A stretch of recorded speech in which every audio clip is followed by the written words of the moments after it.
হরে কৃষ্ণা। নমস্কার দর্শক বন্ধু, আজকে আরেকটি নতুন ভিডিও আপনাদের জন্য। সামনে আসছে রাধা অষ্টমী। আর রাধা অষ্টমী কবে পড়েছে, 2024 সালের রাধা অষ্টমী কবে পালন করবেন সেটা আগের ভিডিওতেই আপনারা পেয়ে গেছেন। তবে রাধা অষ্টমীর এই পুণ্যতিথি অত্যন্ত গুরুত্বপূর্ণ। যারা যারা রাধা রানীজির আশীর্বাদ লাভ করতে চাইছেন তাদের উদ্দেশ্যে আজকের ভিডিওটি অত্যন্ত গুরুত্বপূর্ণ হতে চলেছে। তাই অবশ্যই ভিডিওটি প্রথম থেকে শেষ অবধি দেখার চেষ্টা করবেন। যদি ভালো লাগে লাইক করবেন, শেয়ার করবেন আর চ্যানেলটিকে সাবস্ক্রাইব করবেন। সামনে আসছে রাধা অষ্টমী। রাধা অষ্টমী পালিত হতে চলেছে 11ই সেপ্টেম্বর 2024। ধর্মীয় বিশ্বাস, এই দিনে বর্ষানায় জন্মগ্রহণ করেছিলেন রাধা রানী। এই শুভ তিথি উপলক্ষে রাধা রানীজি এবং ভগবান শ্রীকৃষ্ণের কিন্তু ব্যাপক পূজা করা হয়। রাধা অষ্টমীর দিনটাকে অত্যন্ত পবিত্র, অত্যন্ত শুভ বলেই মনে করা হয়।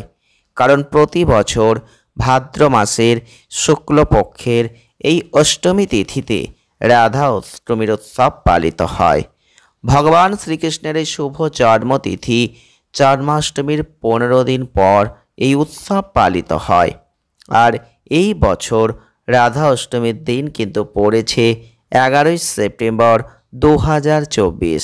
আর এই দিনটিকে রাধা রানীজির পূজার জন্যই উৎসর্গ করা হয়েছে। তো আমরা আজকের ভিডিওয়ে জানব যে রাধা রানীজির পূজা করবেন, ভগবান শ্রীকৃষ্ণের পূজা করবেন এবং কিছু ভুল কাজও আপনাকে এড়িয়ে চলতে হবে। তো অবশ্যই ঠিক কোনগুলো এড়িয়ে চলা উচিত, ভুলেও কোন কাজ করা উচিত নয়, কোন কাজ করা উচিত, আপনাকে কিন্তু আজকের ভিডিওতেই আমরা জানিয়ে দেব।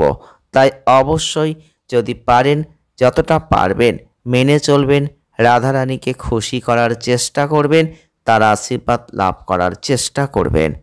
প্রথমেই যেটি বলবো সেটা হচ্ছে এই দিন অর্থাৎ রাধা অষ্টমীর দিন আর 11 সেপ্টেম্বর 2024 সকালবেলা ব্রহ্ম মুহূর্তে ঘুম থেকে উঠবেন, স্নান করবেন আর উপবাসকে সংকল্প করবেন। এরপর মা রাধা এবং ভগবান শ্রীকৃষ্ণের ভক্তি ভরে পূজা করবেন। এই দিন শুধুমাত্র সাত্ত্বিক আহার গ্রহণ করবেন। বিশেষ করে কিছু খাবার কখনোই খাবেন না, তা হচ্ছে রসুন, পেঁয়াজ। তো এই দিনটা এতটাই গুরুত্বপূর্ণ যেখানে কখনোই এই খাবার অর্থাৎ রসুন, পেঁয়াজ, ডিম, মাংস, এই তামসিক যে খাবার এগুলো কখনোই গ্রহণ করা উচিত নয়, সেটা আপনাকে মাথায় রাখতে হবে। রাধা অষ্টমীর দিন গঙ্গা জল পঞ্চামৃতের সাহায্যে ভগবান শ্রীকৃষ্ণ দেবী রাধা এবং লাড্ডু গোপালের অভিষেক করবেন। এতে রাধারানী প্রসন্ন হবেন এবং ভক্তের সমস্ত ইচ্ছা তিনি পূরণ করবেন। আর এই দিন দেবদেবীকে নৈবেদ্য নিবেদন করবেন। আর এই নৈবেদ্যের মধ্যে তুলসী পাতা, পঞ্চামৃত, অবশ্যই মালপোয়া এবং আপনাকে এই খাবারগুলো কিন্তু যতটা পারবেন রাখার চেষ্টা করবেন। তবে মন্ত্র জপ করবেন, ভজন করবেন, অত্যন্ত ভালো ফল পাবেন।